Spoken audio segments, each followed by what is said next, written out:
Estou aqui com Fábio Lima, Leonardo Volpatti e Júlio Leão. A gente vai ter uma conversa sobre governança, eleições, políticas públicas. E eu queria perguntar para o Leonardo Volpatti sobre a sua experiência na governança, no direito. Você falar um pouquinho para a gente sobre a sua perspectiva de análise das eleições. Bom, essas eleições foram as principais eleições, no meu ponto de vista, em que ficou mais preponderante a força das redes sociais. Nós vemos isso porque nós medimos exatamente, em um livro que a gente publicou recentemente, a força das redes sociais para cada candidato à Câmara, Senado e Presidência que foram eleitos. Nós vemos que, cruzando os dados com voto válido, com receita de campanha, com tempo de TV, com apoio político partidário, a gente vê que realmente as redes sociais elas se caracterizaram como um fator de oxigenação da política, ou seja, trouxe novas figuras para a política, tiraram aqueles políticos tradicionais, foi realmente um canal de comunicação da população para pressionar e para eleger políticos e rechaçar outros. E também foi uma das ferramentas principais de redução de custo de campanha. Nós vimos assim um fenômeno de redução de custo de campanha para aqueles que tinham realmente uma força preponderante nas redes. Eu acho que essa foi as principais mudanças e mostra, né? E aí eu vou vender meu peixe, que eu sou contrário a isso, a questão do fundo partidário e fundo eleitoral. A gente não precisa disso. As redes sociais, a boa convivência com a população, com os eleitores, a confiança, a transparência que o parlamentar tem com os seus eleitores pode gerar voto, independente se ele está no mandato ou não.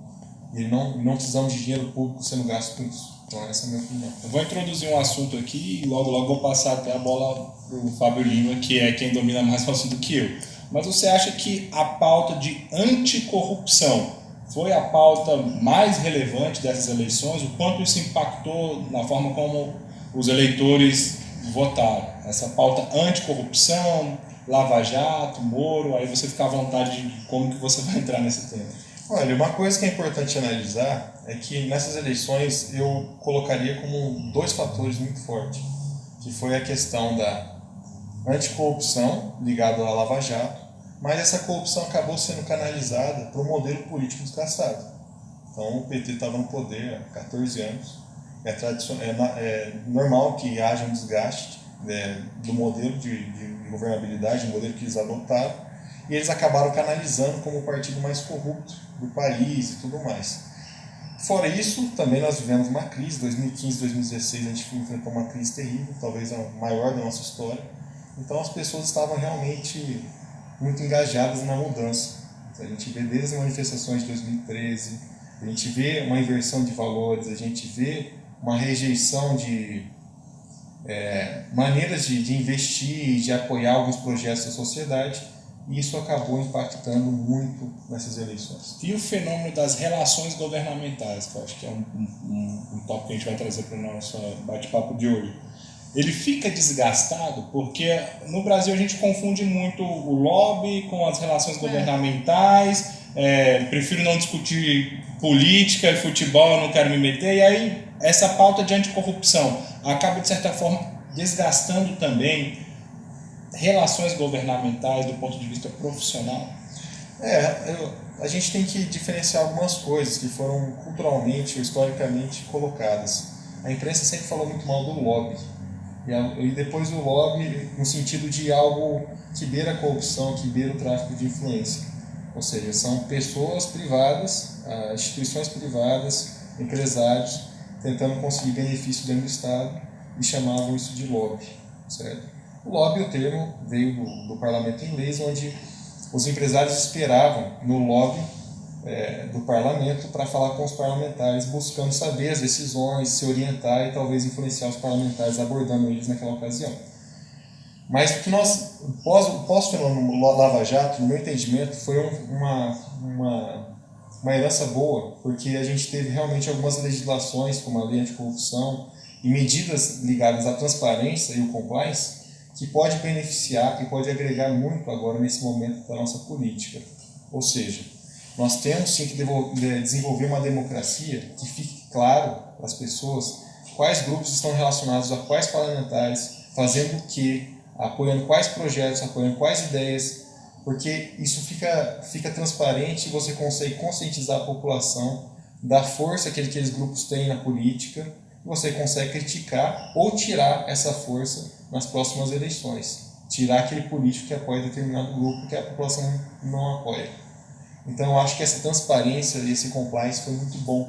E a Lava Jato teve esse mérito realmente. Agora cabe a gente fazer um debate com a sociedade, conscientizando mais a sociedade sobre a importância dessa transparência, para que a influência realmente aconteça, mas aconteça à luz do dia.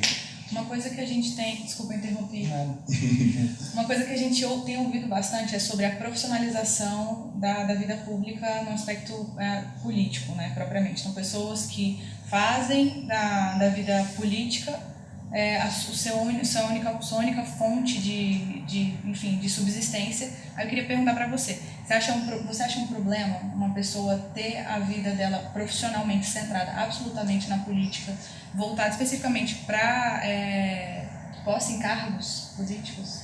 Eu acho que sim. Eu acho que não acho que sim no sentido de não ser um problema, porque a política é uma vocação. Tem muita gente, ainda tem, eu quero acreditar que existem pessoas que têm uma paixão pela política, uma paixão de pensar a sociedade, pensar em soluções sociais, pensar em políticas públicas, articular. É um trabalho complexo. As pessoas às vezes tornam isso simples e colocam todo mundo na vala comum, mas existem realmente políticos vocacionados.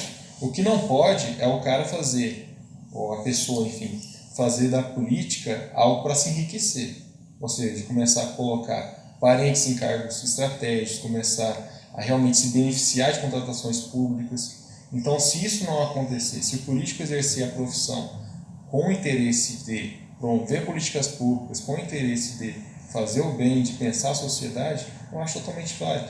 O que acontece é que muitas vezes a gente não vê isso como exemplo. E a imprensa muitas vezes só noticia aqueles políticos que são escândalos. Então a gente tem que ter uma reflexão maior sobre isso, porque tem sim políticos que podem ajudar muito a sociedade e a gente tem que valorizar isso para dar bons exemplos. Mas, Leonardo, até na sua experiência dentro do Congresso Nacional, quem tem aquilo como profissão se torna dependente, se não tem uma outra fonte de renda, uma outra fonte de sobrevivência de si mesmo e da sua família. Você não acredita que isso possa se tornar uma dependência e a pessoa comece a trabalhar a qualquer custo para a sua permanência no poder? Quais riscos isso traz? Sim, é possível. Eu acredito que essa dependência aconteça, mas eu acredito também que o cara tem que se conscientizar, a pessoa que está no cargo político tem que se conscientizar que aquele cargo não pertence a ela. Muitas vezes até servidores públicos adentram a um cargo e acreditam que tem realmente um poder e não que estão exercendo um trabalho em função da sociedade. Então o que nós temos que fazer? Nós temos que deixar as instituições mais republicanas. Nós temos que facilitar e moralizar isso. O que acontece muitas vezes é que há um poder muito grande desses parlamentares, um poder muito grande desses políticos, e eles acabam introspectando aquilo e esquecendo realmente que eles estão numa função pública momentaneamente.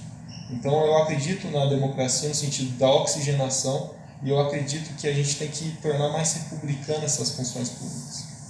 E isso é um trabalho realmente cultural que a gente vai exercendo aos poucos, para a gente tirar um pouco desse patrimonialismo, ou seja, dessas relações públicas e privadas misturadas na nossa cultura brasileira.